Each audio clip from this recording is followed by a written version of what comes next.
Meu querido, minha querida, um bom dia. Eu desejo a você um excelente domingo, um dia maravilhoso, apesar de todo o momento que nós estamos vivendo, que a graça do Senhor esteja sobre a sua vida. Eu sou o pastor Alexandre Gouveia Faria, pastor da Igreja Batista Central do Fonseca, e nós estamos gravando essa live com o objetivo de trazer esperança e consolo ao seu coração.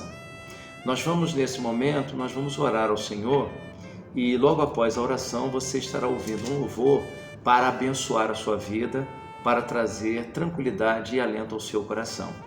Eu pediria a você que parasse tudo que você está fazendo nesse momento e tirasse alguns minutinhos para nós meditarmos na Escritura Sagrada. Nós estamos reunidos em adoração, em culto ao Senhor nesse momento. Então eu peço a você que feche seus olhos, abaixe sua cabeça se te for possível. Se você estiver dirigindo nesse momento, que você mantenha os seus olhos bem abertos, mas em espírito de oração. E nós vamos orar nesse momento pedindo a Deus que abençoe todo o Brasil e o planeta Terra em relação a esse vírus terrível, mas nós iremos orar especificamente sobre duas nações que estão sofrendo muito com a questão do coronavírus, que são a Itália e a Espanha. Então nós vamos pedir a Deus por todos, especialmente pela Itália e pela Espanha. Oremos. Soberano e eterno Deus, muito obrigado a Deus por esse dia que o Senhor nos dá. Nós te agradecemos, ó Pai, pela vida que temos em Cristo Jesus, e eu te agradeço por todos aqueles que nos ouvem nesse momento, que participam desse momento de culto, de adoração ao Senhor. Em nome de Jesus Cristo, abençoa, Deus, o nosso Brasil em relação a essa pandemia, guarda e preserva as vidas dos brasileiros. E eu quero te pedir também, ó Deus, por todo o planeta, especialmente pela Itália e pela Espanha, que são dois países que têm sofrido fortemente com a questão de óbitos, de perda de vidas preciosas nesse momento de pandemia. Que o Senhor tenha misericórdia da Itália, que o Senhor tenha misericórdia, ó Deus, da Espanha, que o Senhor abençoe as autoridades, o sistema de saúde, para que possa, Pai, essas mortes não acontecerem mais, para que esses números sejam reduzidos a zero e nenhuma vida mais seja perdida. Em nome de Jesus, abençoa a América, abençoa a Europa, abençoa a Ásia, abençoa a Oceania, abençoa, Deus, a África, todos os continentes. Que todas as nações recebam graça e misericórdia da tua parte, ó Deus, para vencer este momento de pandemia. Em nome de Jesus Cristo, autor e consumador da fé, que nós oramos hoje e sempre. Amém. E nesse momento você vai ouvir um louvor, e eu gostaria que você prestasse muita atenção a essa letra, a essa canção, e nesse momento você adorasse ao Senhor através desse cântico. Amém.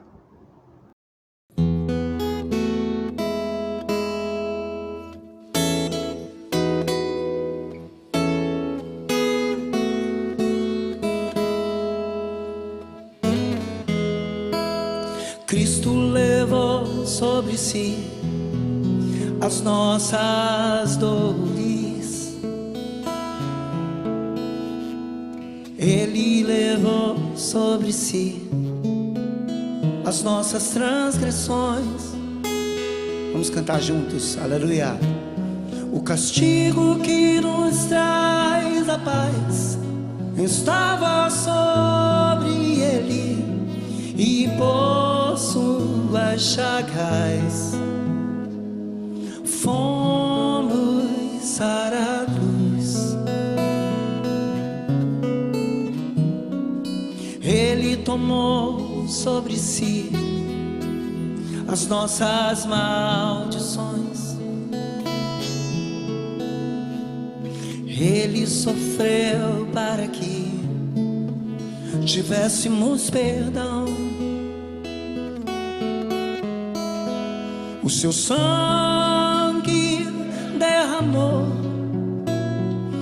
para nos resgatar das trevas e nos lavar de toda a iniquidade.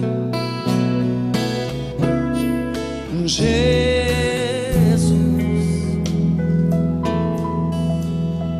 pão da vida. Jesus, vamos ficar em pé. pé. Aleluia. Luz do mundo, príncipe da paz, príncipe da paz, maravilhoso conselheiro, fonte de eternidade e amor. Jesus,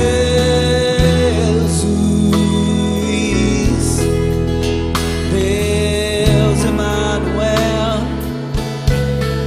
Jesus, oh Jesus, Santo dos Santos, oh Ele é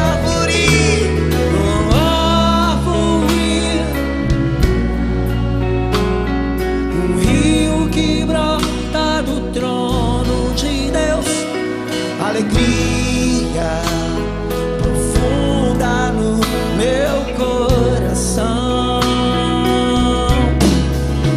Cristo levou sobre si as nossas dores, Ele levou sobre si as nossas transgressões.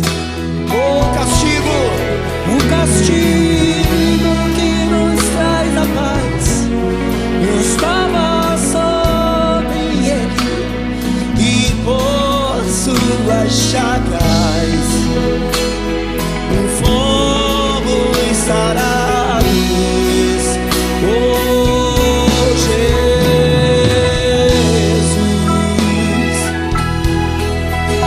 pão da vida, Jesus, oh Jesus, luz do mundo, oh Ele é o príncipe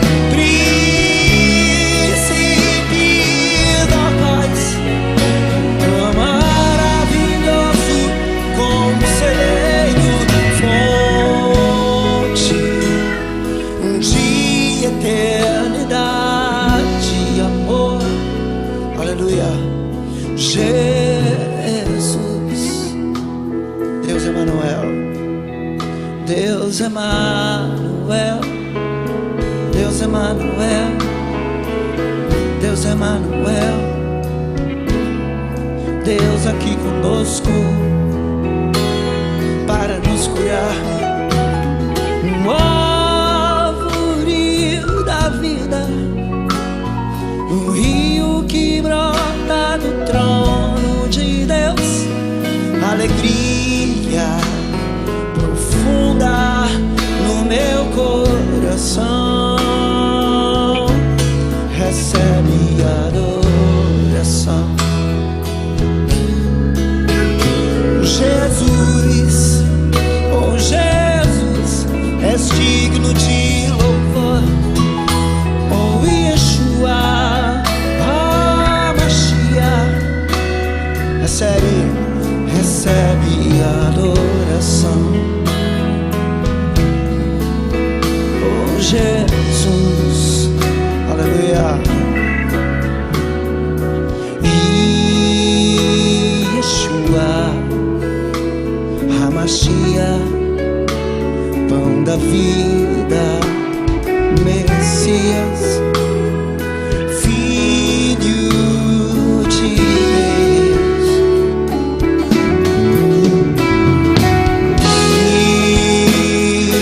Yeshua, oh Yahvé, Yahvé Shammah, Yahvé Rapha, Yahvé Shalom. Oh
Nesta manhã nós vamos refletir sobre um momento muito específico na história de Israel, especialmente o Reino do Norte, e no momento de muita escassez, no momento de desemprego, no momento de angústia, de carestia, de aumento do custo de vida, um momento terrível que o Reino do Norte viveu em aproximadamente 850 a.C.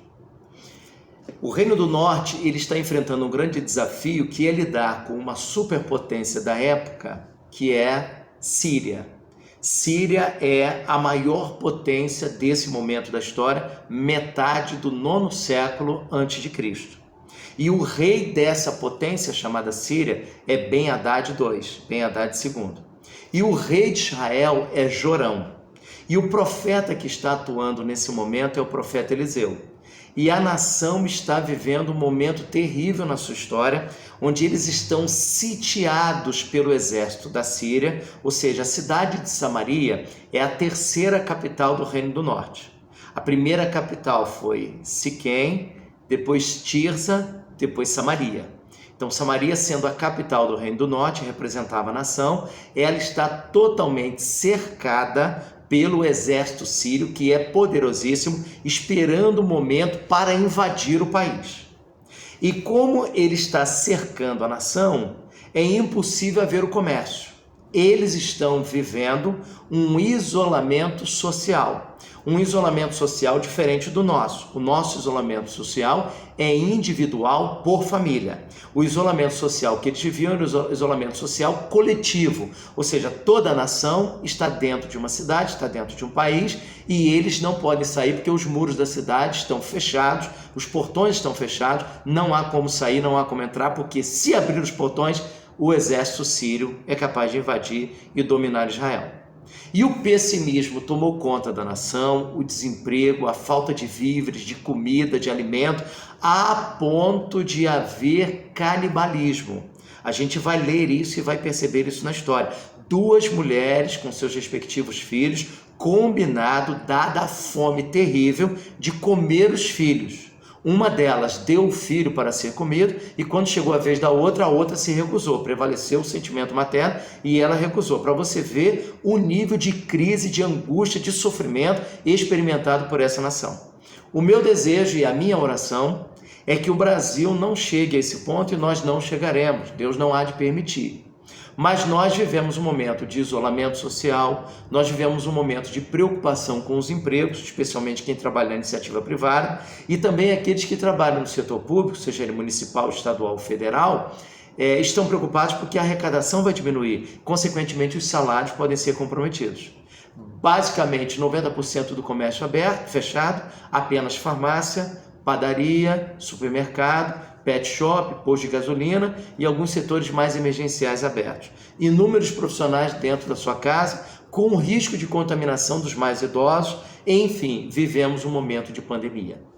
Essa situação é uma situação verdadeiramente inédita na história do Brasil. Eu nunca tinha visto uma situação semelhante, nem com as outras gripes que apareceram, nós não vivenciamos. E por que estamos vivenciando esse momento? Porque esse vírus é contagioso numa velocidade absurda. A contaminação é numa velocidade tremenda. E por que nós devemos fazer o isolamento social? Não é que nós não vamos ser contaminados, mas é para que haja uma contaminação lenta, para que o sistema de saúde se prepare, seja ele público e privado, para suportar as demandas.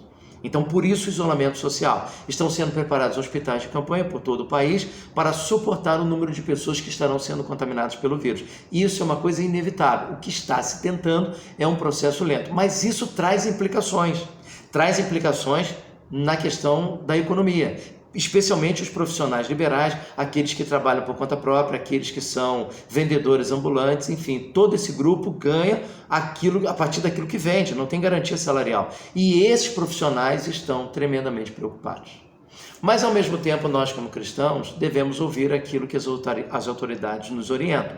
Em Romanos capítulo 13, a Bíblia nos diz que nós devemos respeitar as autoridades constituídas.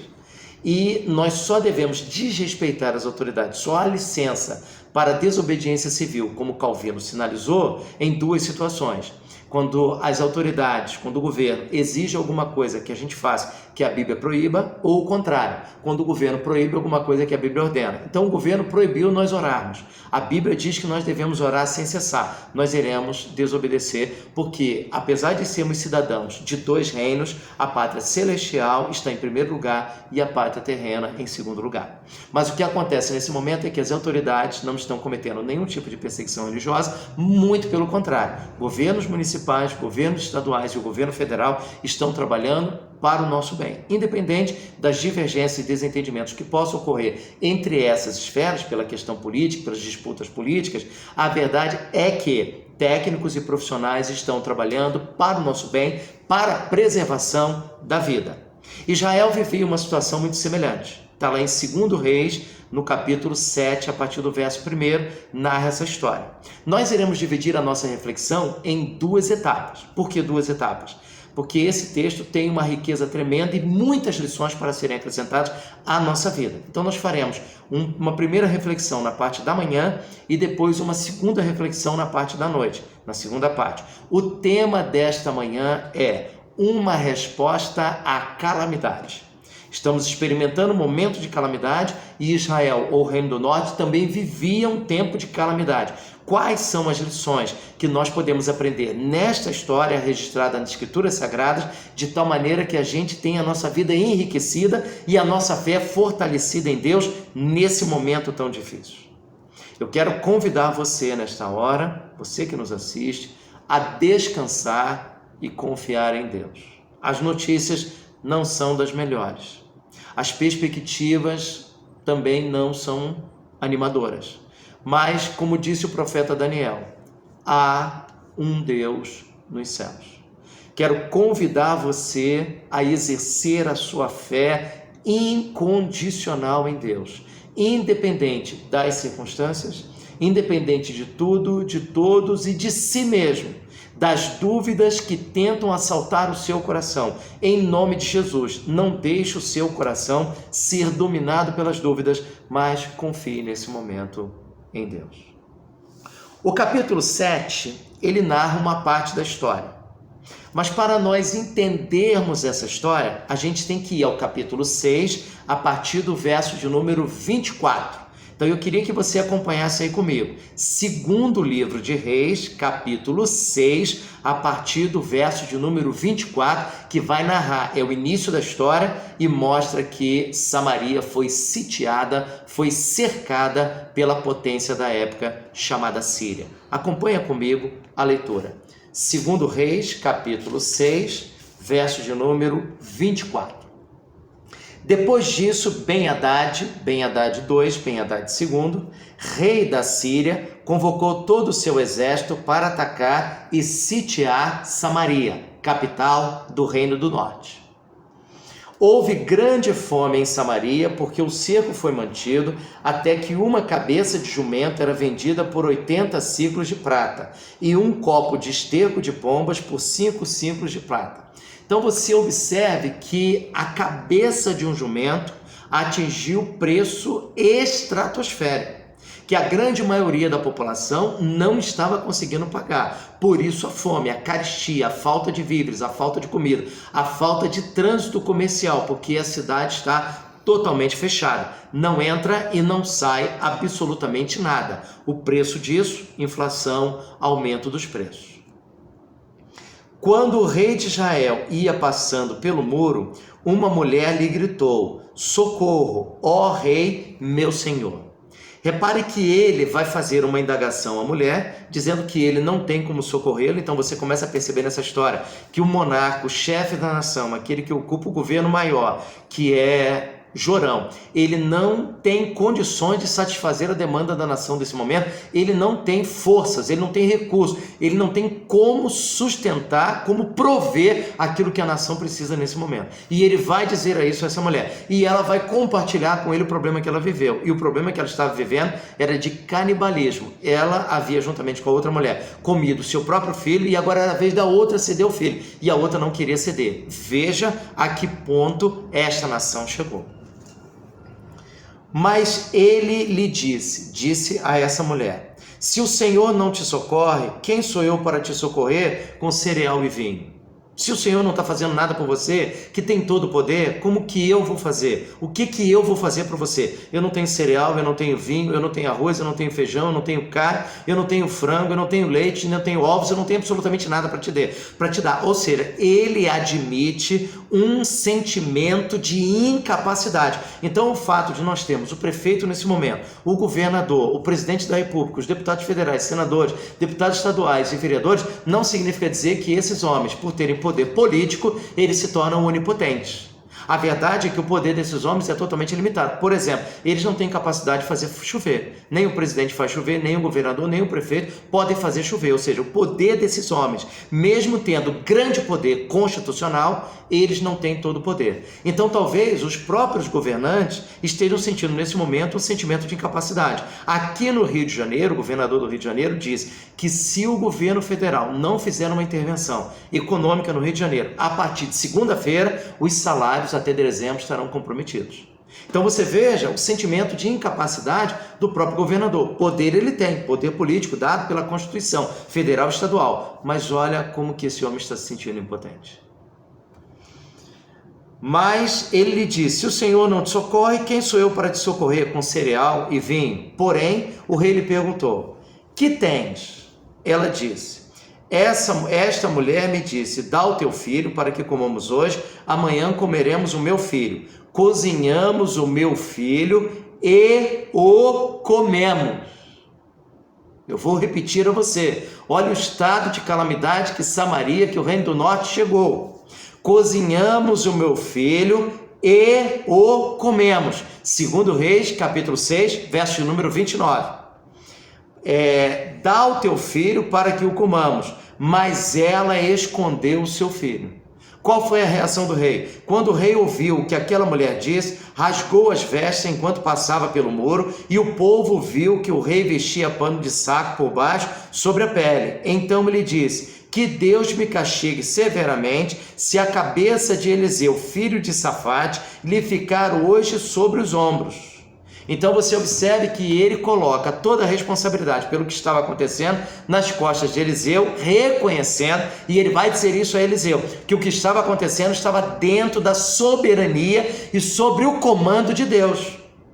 Ele vai dizer isso a Eliseu. Agora, na continuação da leitura, a gente vai perceber que Eliseu está reunido com um grupo de anciãos, ali compartilhando, dividindo as boas novas. E Eliseu vai dizer àqueles anciãos que o rei Jorão enviou um mensageiro para ir até ele com ameaças. E depois o próprio Jorão vai até Eliseu.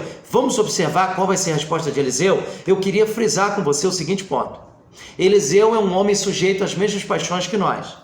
Eliseu é um ser humano exatamente como eu e você. Se a gente desse um beliscão em Eliseu, Eliseu sentiria dor. Mas ao mesmo tempo, Eliseu é um homem que não se tornou refém das notícias e das ameaças que porventura viessem em sua direção. Ele não se tornou refém do fato da ameaça síria, ele não se tornou refém da falta de alimento, ele não se tornou refém da iminência de morte, ele não se tornou refém pelos preços que os produtos estavam adquirindo. Uma cabeça de um jumento estava valendo uma fortuna. Ele não se intimidou pela ameaça de morte que poderia vir de Jorão. Então você observa que esse homem foi porta-voz de uma boa notícia, de boas novas, em um tempo de calamidade. Essa é a resposta que nós devemos dar à calamidade. A nossa resposta precisa estar encharcada de esperança, de fé, de amor, de confiança em Deus nesse momento. Eu quero pedir a você, em nome de Jesus, que não seja refém das notícias que estão no canal aberto, que não seja refém das notícias que estão no canal fechado, que não seja refém da internet, que não seja refém das redes sociais, que não seja refém das notícias dos jornais, que não seja refém das mensagens de WhatsApp. Em nome de Jesus, seja refém do Evangelho de Jesus. Creia no Deus que é capaz de ressuscitar mortos. E é isso que Eliseu vai demonstrar a todos nós. Eliseu não se tornou refém dos seus dias. E eu quero desafiar você neste momento de calamidade. Se por um lado nós admitimos que a situação é extremamente difícil e pode se tornar caótica, queiramos em Deus que isso não aconteça. Por outro lado, Deus está vivo e ativo, presente conosco. Jesus afirmou: eis que estou convosco todos os dias até a consumação dos séculos. E um detalhe, uma observação, gostaria que você prestasse atenção. Essa expressão, Deus dizendo, eis que estou convosco todos os dias até a consumação dos séculos, essa expressão, Deus dizendo que está conosco, como ele disse a Josué, eu estou contigo, essa expressão aparece nas Escrituras Sagradas, segundo uma missionária que a contou, 366 vezes. Olha que coisa interessante. Essa expressão dizendo que Deus está conosco, ela aparece nas Escrituras Sagradas 366 vezes. Isso reflete todos os dias do ano, pois o ano tem 365 dias, mas também no ano bissexto de 4 em 4 anos, em que o ano terá 366 dias, porque fevereiro terá 29 dias. Ou seja num ano de 365 dias, seja num ano de 366 dias, Deus está conosco. E nós somos tentados a acreditar que se a prosperidade está presente, se o sucesso está presente, se a fartura está presente, então Deus está presente.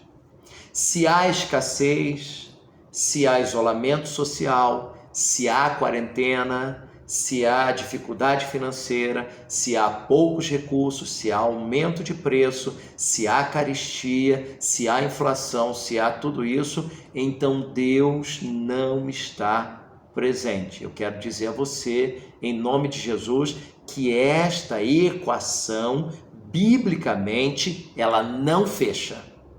A Bíblia aponta que Deus está conosco, como afirmou Lutero, na lama e no trabalho, de tal forma que a sua pele lhe fumega. Ou seja, Deus está conosco na chuva e no sol. Está conosco na festa, nas bodas, no casamento, nos 15 anos, mas também está quando estamos no cemitério, quando entregamos ali um ente querido, quando estamos enfermos, quando estamos desanimados, quando estamos tristes, cabisbaixos, quando a esperança tende a ficar longe de nós. Eu quero dizer a você que, independente do que você esteja sentindo nesse momento, Deus é contigo por onde quer que andares.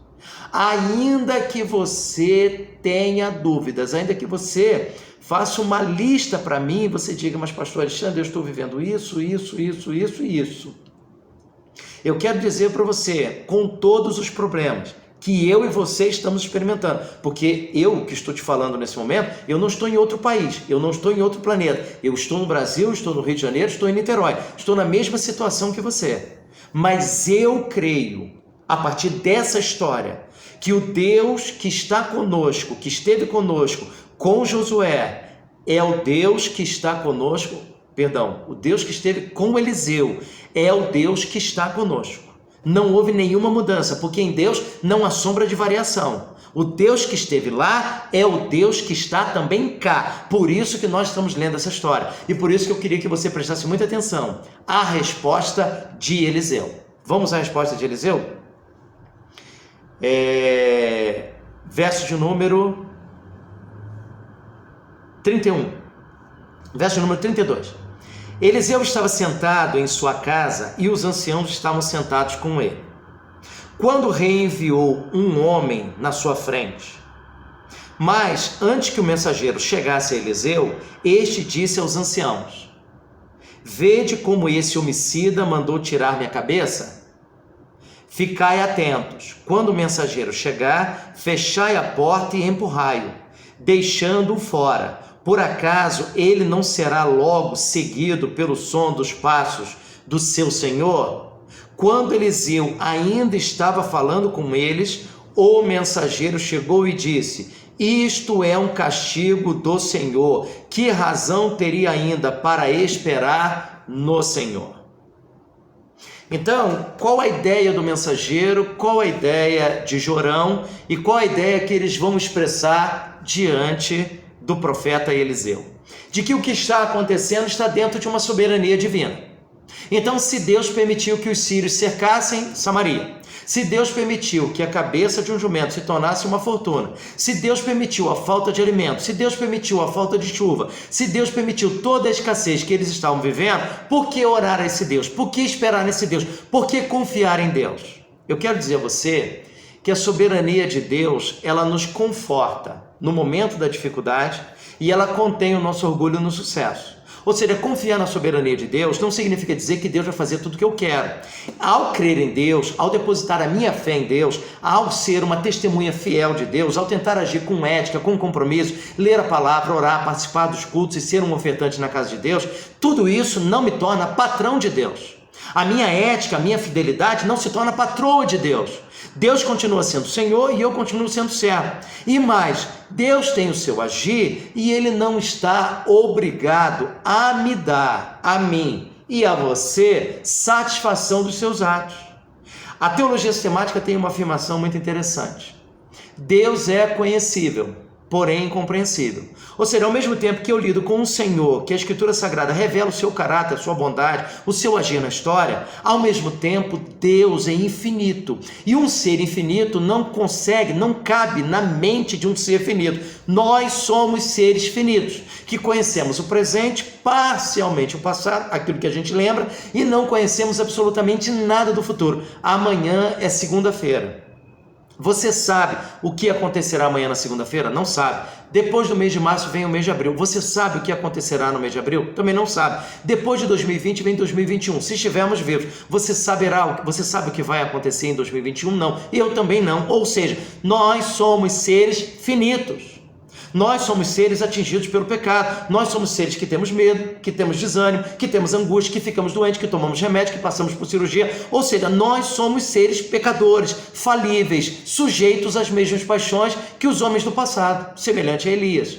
Ou seja, o rei demonstra a Eliseu a sua confiança na soberania de Deus. Ele sabe que é Deus quem está dirigindo tudo, mas ao mesmo tempo ele não confia na bondade de Deus. E esse é um risco nesse momento, de nós confiarmos que Deus é poderoso, que Ele criou todos os planetas, todas as constelações, mas eu não creio que Ele seja capaz de botar esse poder em meu favor, em movimento, na minha direção. Ou seja, eu creio no poder de Deus, mas não creio na bondade de Deus. Eu quero desafiar você a crer no poder de Deus, não só com a mente, não só com o raciocínio, não só com o cérebro, mas que essa verdade que está na sua mente, ela desça para o seu coração. É o milagre do meio metro. Essa verdade que está na mente, desça para o coração e contagie, no sentido positivo da palavra, cara, que ela contagie todo o seu ser. Nós temos o desafio, temos que viver o dia de hoje como se Jesus tivesse nascido ontem, como se ele tivesse morrido hoje, como se ele estivesse para voltar amanhã de manhã. Então nós, como igreja, nós vamos viver esse momento cantando e orando ao Senhor e dizendo: Maranata, vem Senhor Jesus, Maranata, vem Senhor Jesus. Ou seja, num louvor, numa adoração, num momento de testemunho, de adoração ao Senhor, com toda a fé do nosso coração. Eliseu soube agir assim, mesmo sendo um homem imperfeito, mesmo sendo um homem ilimitado, mesmo sendo um homem semelhante a cada um de nós, ele soube confiar em Deus.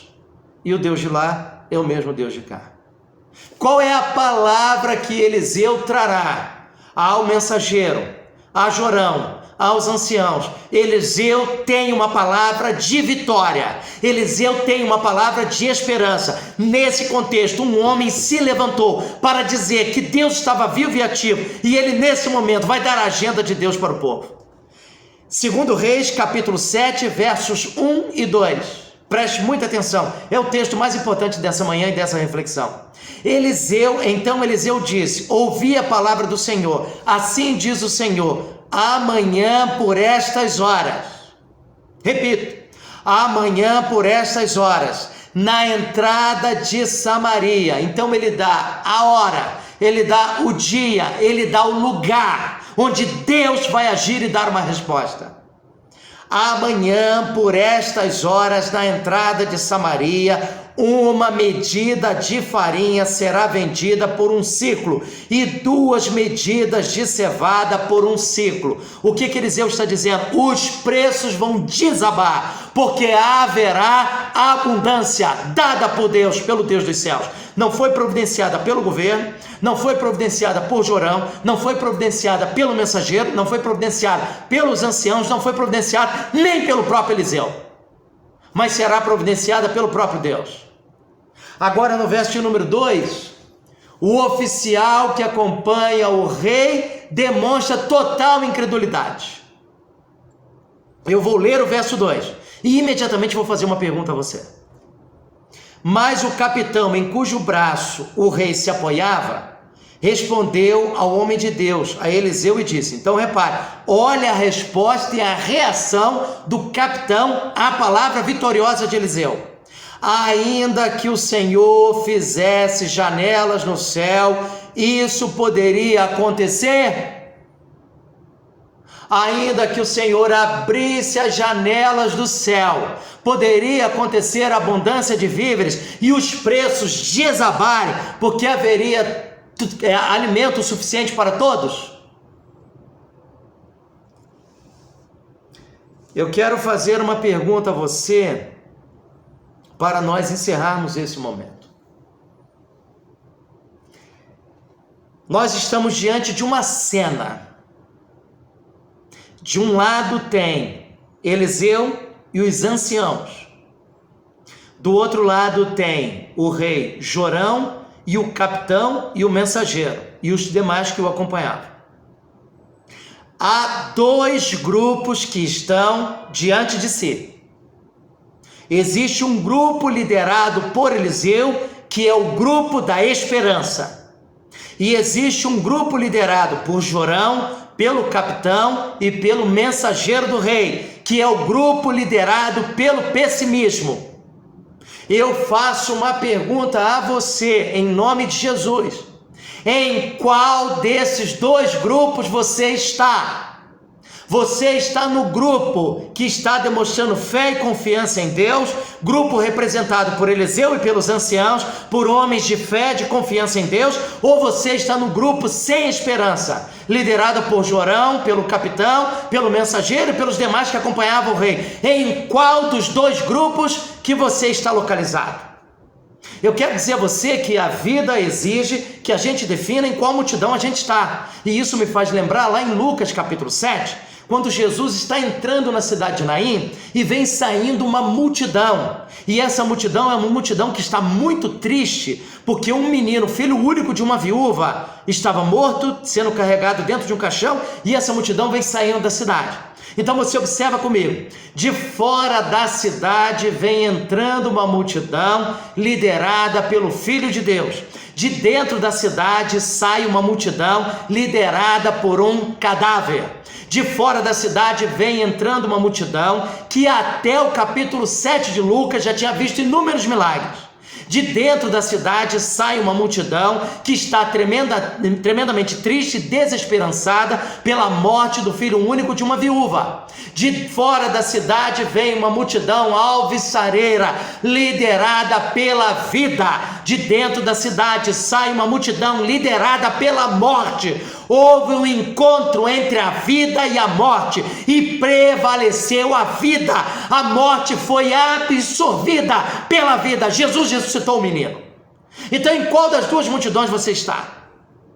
Na multidão que sai da cidade liderada pela morte, ou a multidão que entra na cidade liderada pela vida? Em qual das 2 multidões você está? Na multidão liderada pela morte, pelo pessimismo, pelo desânimo, ou na multidão liderada por Jesus, pela vida, pela autoridade, pela esperança, pelo amor, pela paz de Deus? Em qual das duas multidões você se encontra? Eu não posso responder por você, mas eu já firmei um propósito no meu coração. Eu quero estar onde Jesus estiver. E se Ele está liderando a multidão da vida, eu quero estar na multidão da vida. Repare nessa história, eu vou frisar isso para nós encerrarmos. Houve um choque entre a morte e a vida, e prevaleceu a vida, porque a vida é maior que a morte.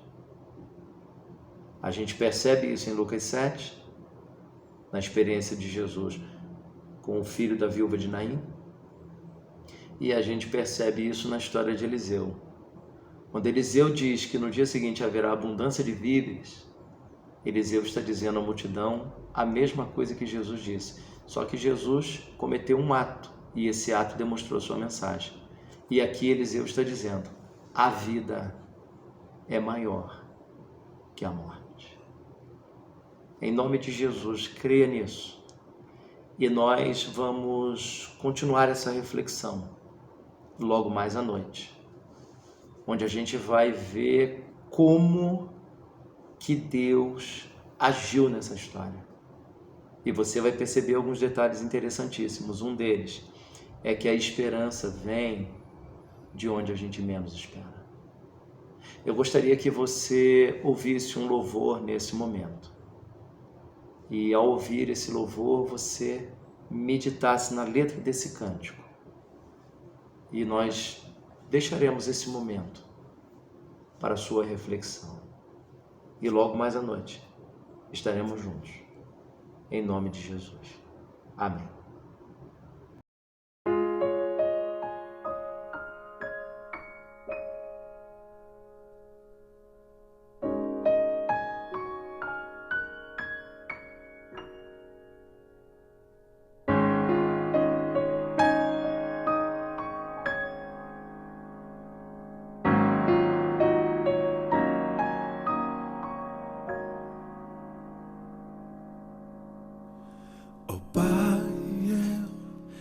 Queria tanto ver o meu Senhor descer, vindo me encontrar. Eu posso até imaginar a refulgente glória do Senhor Jesus, transpondo as brancas nuvens no mais puro azul,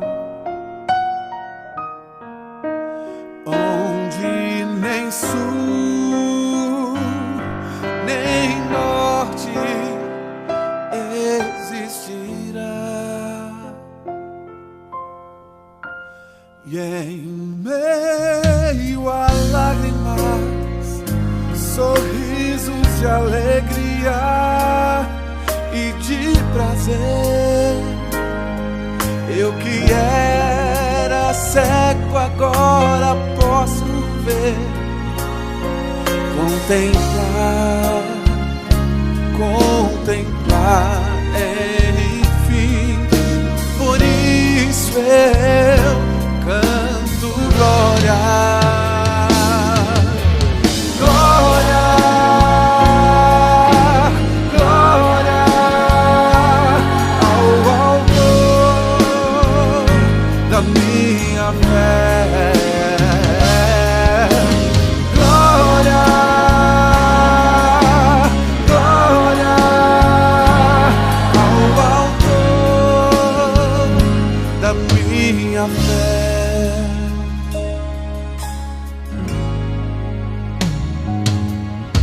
Ó Pai, eu queria tanto ouvir o som que vai abrir o o encontro triunfal,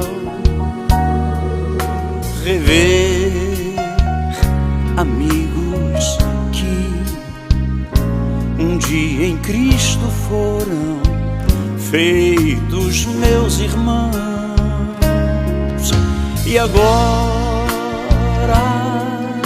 sim podemos dar as mãos,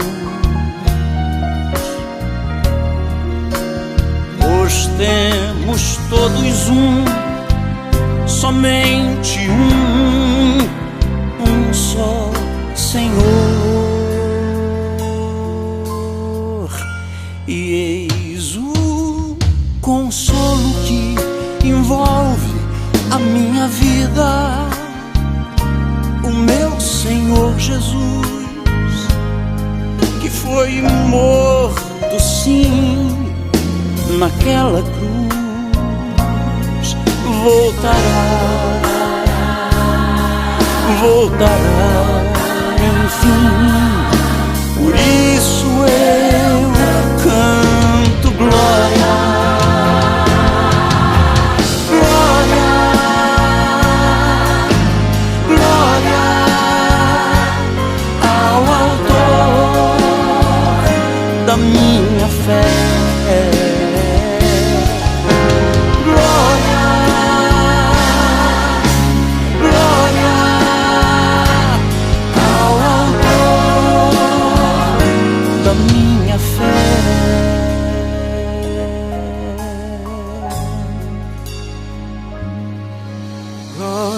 Senhor, glória ao Senhor, glória ao Senhor, autor da minha glória ao Senhor, glória ao Senhor, glória ao Senhor, o autor